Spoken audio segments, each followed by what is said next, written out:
తెలంగాణ రాష్ట్ర ప్రభుత్వం ఆర్టీసీ కార్మికుల పక్షాన కాలయాపన చేస్తూ మొద్దు నిద్ర వీడుతుందని చెప్పి ప్రధానంగా అన్ని ఆర్టీసీ డిపోల ముందు కూడా ఆర్టీసీ కార్మికులు కూడా ఈ యొక్క ధర్నా చేస్తున్న పరిస్థితి. ఎందుకంటే మాకున్నటువంటి కోరికలు చిన్న కోరికలు, ఆ కోరికలు తీర్చడానికి గతంలో ఎన్నికల మేనిఫెస్టోలో ఇచ్చినటువంటి మేనిఫెస్టోను కూడా సక్రమంగా నిర్వహించకపోవడాన్ని మేము తీవ్రంగా తప్పుపడుతున్నామని చెప్పి ప్రధానంగా ఆర్టీసీ కార్మికులు కూడా ప్రధాన డిపోల వద్ద కూడా ఈ యొక్క నిరసన వ్యక్తం చేస్తున్న పరిస్థితి. దీనికి సంబంధించి 32 డిమాండ్లు కావచ్చు, ఒక 40 రోజులుగా మేము చేస్తున్న ఒక కోరికలను తీర్చలేకపోవడాన్ని తీవ్రంగా తప్పుపడుతున్నాం. ప్రతిరోజు కూడా మేము ఒక ప్రయాణికులను క్షేమంగా సురక్షితంగా చేర్చే పనిలో నిమగ్నమై ఉన్నటువంటి మాకు ఇటు మొద్దు నిద్ర వీడడానికి తీవ్రంగా తప్పుపడుతుందని చెప్పి ప్రధానంగా డిపో ముందు ధర్నా కార్యక్రమాన్ని కూడా చేపడుతున్న పరిస్థితి. దీనికి సంబంధించి సిద్దిపేట డిపోలో ఉన్నటువంటి అన్ని బస్సులు కూడా నిలిచిపోయిన పరిస్థితి. ఎందుకంటే ప్రైవేట్ వాహనాలను కూడా ఇక్కడ ముందుకు తీసుకెళ్తున్నారు తప్ప మరి ఆర్టీసీకి సంబంధించిన బస్సులన్నీ కూడా డిపోలో నిలిచిపోయిన పరిస్థితి. దీనికి సంబంధించి ఈ యొక్క కార్మికులు ఉన్నారు, అదేవిధంగా కార్మిక సంఘాల నాయకులు ఉన్నారు, వారిని అడిగి తెలుసుకొని చెప్పండి. అంటే మీ డిమాండ్ ఏంది, కార్మికుల పక్షాన ఏం చెప్తారు?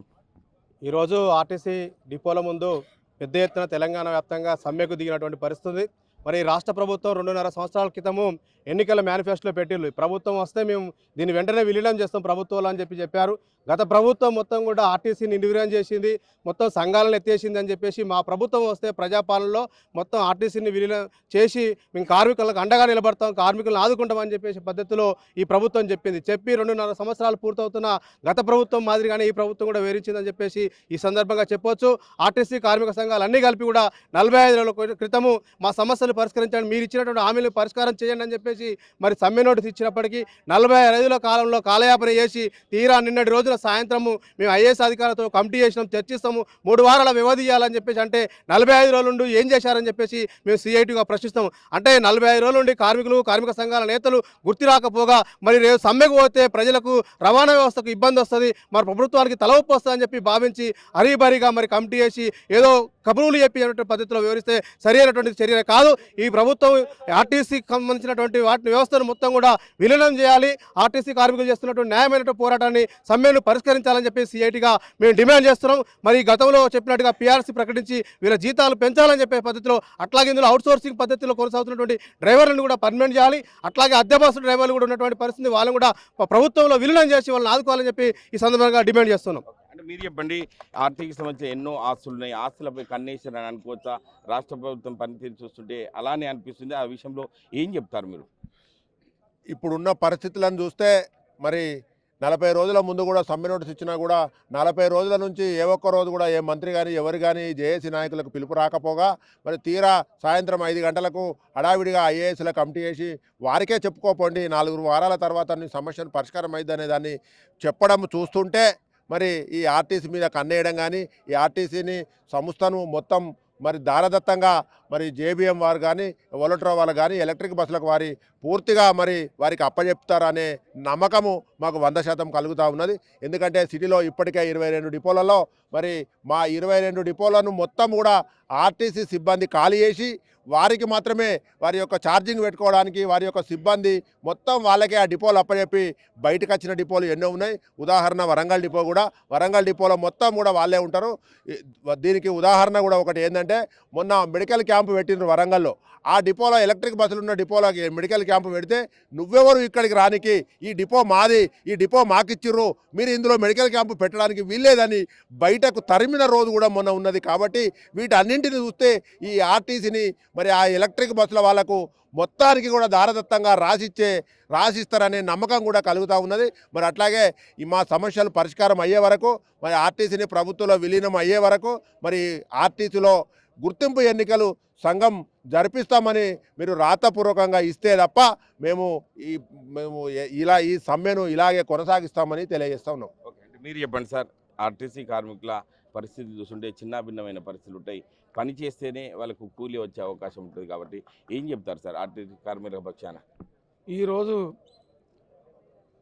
సమ్మె విజయవంతం చేసిన కార్మికులందరికీ శుభాకాంక్షలు తెలియజేస్తూ, అలాగే ఒక చిన్న విషయం ఏంటంటే కార్మికులు ఉద్యమం చేసి బస్సులు ఆపితే మా డిఎంలు సిఐలు అందరినీ భయభ్రాంతులకు చేస్తున్నారు. కాబట్టి భయభ్రాంతులకు చేసుకుంటూ కార్మికులను డ్యూటీలో తీసుకోవాలనే ప్రయత్నం జరుగుతుంది.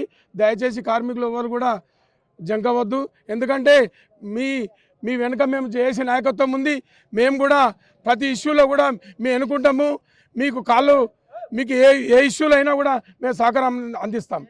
అంటే మీరు చెప్పండి, కార్మికుల పక్షాన ఎన్నో రోజులుగా మీరు కూడా పోరాటాలు చేస్తున్నారు. ఇటువంటి సమస్యలు మరి ఎందుకు ప్రభుత్వం ముద్దు నిద్ర వీడుతుంది? కార్మికుల పక్షాన ఏం చెప్తారు, మీరేం చెప్తారు? మా ఏఐటీసీ పక్షాన ఆర్టీసీ కార్మికులు చేస్తున్నటువంటిది సమ్మె వాస్తవమైన సమ్మె. ఎందుకంటే రాష్ట్ర ప్రభుత్వానికి 40 రోజుల క్రితమే నోటీస్ ఇచ్చి మా సమస్యలు పరిష్కరించండి అని చెప్పేసి మంచి వాతావరణంలో వాళ్ళకు సమ్మె నోటీస్ ఇస్తే వాళ్ళు స్పందించకపోగా 40 రోజులు కాలయాపన చేస్తూ 40 రోజుల నుండి కాలయాపన చేసి నిన్న ఒక ఐఏఎస్ల కమిటీని వేస్తున్నాం, వారితో మాట్లాడుకోండి అని అంటే రాష్ట్ర ప్రభుత్వము లేదా ఇక్కడ అని చెప్పేసి మేము ప్రశ్నిస్తూ ఉన్నాం. ఎందుకంటే రాష్ట్ర రవాణా శాఖ మంత్రి పొన్నం ప్రభాకర్ ఉన్నాడు, రాష్ట్రంలో ఒక ముఖ్యమంత్రి ఉన్నాడు. వారు పిలిచి ఆర్టీసీ జేఏసీ నాయకులను పిలిచి మీ సమస్యలు ఏందో వాళ్ళు విని సమస్యల పరిష్కారం ఇస్తామని చెప్పేసి హామీ ఇవ్వకపోగా ఒక ఐఏఎస్ల కమిటీ వేసి ఆ కమిటీతో మాట్లాడుకోండి అని చెప్పేసి అంటే చేతులు దులుపుకునే పద్ధతి మాత్రం ఈ ఆర్టీసీ కార్మికులను ఎంత అధ్వానంగా చూస్తున్నది రాష్ట్ర ప్రభుత్వం అని ఈ విషయం ద్వారా తెలుస్తూ ఉంది. మేము ఏఐటీసీగా ఒకటే చెప్తా ఉన్నాం, ఆర్టీసీ కార్మికులు చేస్తున్న సమ్మె వాస్తవమైన సమ్మె. ఈ సమ్మెకు మా ఏఐటీసీగా వాళ్ళ సమస్యలు పరిష్కరించేంత వరకు కూడా మేము తప్పకుండా ఏఐటీసీగా వాళ్ళ సమస్యలు పరిష్కరించేంత వరకు మా ఏఐటీసీ ముందుండి పోరాటం చేస్తాము. ఆర్టీసీ కార్మికులు సమస్యలు పరిష్కరించకపోతే ఎన్ని రోజులైనా సరే ఈ సమస్యను పరిష్కరించేంత వరకు కూడా మేము ఈ సమస్యను పరిష్కరించేంత వరకు కూడా మేము ఏఐటీసీగా పోరాడతామని చెప్పేసి కార్మికులకు హామీ ఇస్తా ఉన్నాం. ఇది పరిస్థితి. ముక్త కంఠంతో కూడా డిమాండ్ చేస్తున్న పరిస్థితి. మహిళా సంబంధించిన ఆర్టీసీ కార్మికురాలు ఉన్నారు. చెప్పండి మేడం, అంటే మీ యొక్క కుటుంబాలు గడవాలంటే పని చేసుకుంటేనే ఇటువంటి ఒక లాభం చేకూరే అవకాశం ఉండదు కాబట్టి ప్రభుత్వ వైఖరిని బట్టి ఏం చెప్తారు మేడం? కార్మికుల పక్షాన ఏం చెప్తారు? మేము ఇప్పుడు 40 రోజుల నుండి సమ్మె నోటీస్ ఇచ్చినాము. ప్రభుత్వం ఏమీ పట్టించుకోలేదు. మేము చేసుకుంటేనే బతుకుతాం. మాకు ఇప్పుడు ప్రభుత్వంలో కలిపిన ఆంధ్రాలో కలిపితే వాళ్ళకి జీతం వస్తున్నాయి. వాళ్ళతో సమానంగా మేము చేస్తున్నాము, మాకేమో తక్కువ జీతం వస్తుంది. మా కుటుంబాలు గడవడం కష్టం ఉంది. ఇవాళ రేపు రేట్లు మొత్తం పెరిగినాయి. దానికి తగ్గట్టు మాకు కూడా ఆ ప్రభుత్వంలో కలిస్తే కొంచెం మాకు కూడా మంచిగా హెల్ప్ చేసినట్టు అవుతుంది మా కుటుంబాలకనే మేము ఆవేదన వ్యక్తం చేస్తున్నాము. ఎందుకంటే ఈ సమ్మె ఇచ్చి కూడా రేవంత్ రెడ్డి సార్ పెట్టిందే, ఇది మేనిఫెస్టోలో పెట్టిన డిమాండ్సే మేము అడిగేది. మేము ఎక్కువేం అడుగుతలేము. ఆ డిమాండ్స్ కంపల్సరీ మాకు నెరవేర్చి ప్రభుత్వంలో విలీనం చేసి మాకు ఏమన్నా సమస్యలు ఉంటే చెప్పుకోవడానికి కూడా యూనియన్ లేదు. మేనేజ్మెంట్కు మేము ఇలా లీవ్ అడిగినా కానీ ఇవ్వని పరిస్థితి ఉంది. మేము 24 గంటలు డ్యూటీ చేసినాము, వానల ఎండల చేసినా కానీ మాకు లీవ్ ఇవ్వని పరిస్థితి ఉంది. మాకు యూనియన్లు పునరుద్ధరిస్తే మేము కూడా మా కోరికలు ఏమన్నా ఉంటే వాళ్ళకు కూడా చెప్పుకొని మేము ముందుకు వెళ్తామని కోరుకుంటున్నాం. Thank you. అదే ఇది పరిస్థితి. అంటే మేనిఫెస్టోలో ఉన్నటువంటి డిమాండ్లను నెరవేర్చాలి తప్ప మేము గొంతమ్మ కోరికలు కోరడం లేదని చెప్పి ప్రధానంగా ఆర్టీసీ కార్మికులు కూడా డిమాండ్ చేస్తున్న పరిస్థితి. ఏది ఏమైనప్పటికీ అన్ని డిపోల ముందు కూడా ఆర్టీసీ కార్మికులు ఒక ప్రభుత్వం దిగొచ్చేంత వరకు కూడా ఖచ్చితంగా నిరసన వ్యక్తం చేస్తాం, శాంతియుతంగా ముందుకెళ్తాం అని చెప్పి ప్రధానంగా ఆర్టీసీ కార్మికులు కూడా డిమాండ్ చేస్తున్న పరిస్థితి మనం చూస్తున్నాం.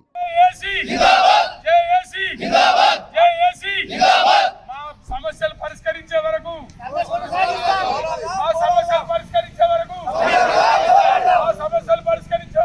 ప్రభుత్వం మొండి వైఖరి, ప్రభుత్వం మొండి వైఖరి, ప్రభుత్వం మొండి వైఖరి, ప్రభుత్వం మొండి వైఖరి.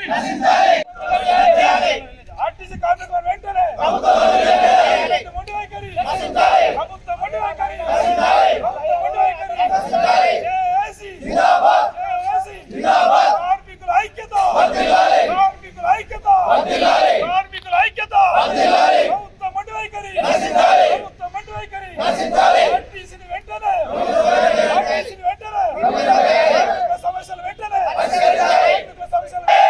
हमारा मंगे नहीं मिले तो बस का भैया नहीं चलेगा, हमारा मंगे नहीं मिले तो बस का भैया नहीं चलेगा, हमारा मंगे नहीं मिले तो बस का भैया नहीं चलेगा. ऐसी जिंदाबाद, ऐसी जिंदाबाद. नहीं चलेगा, नहीं चलेगा, बस का भैया नहीं चलेगा. ప్రభుత్వం మొండి వైఖరి, ప్రభుత్వం మొండి వైఖరి, ప్రభుత్వం మొండి వైఖరి. జేఏసీ జిందాబాద్, జేఏసీ జిందాబాద్, జేఏసీ జిందాబాద్.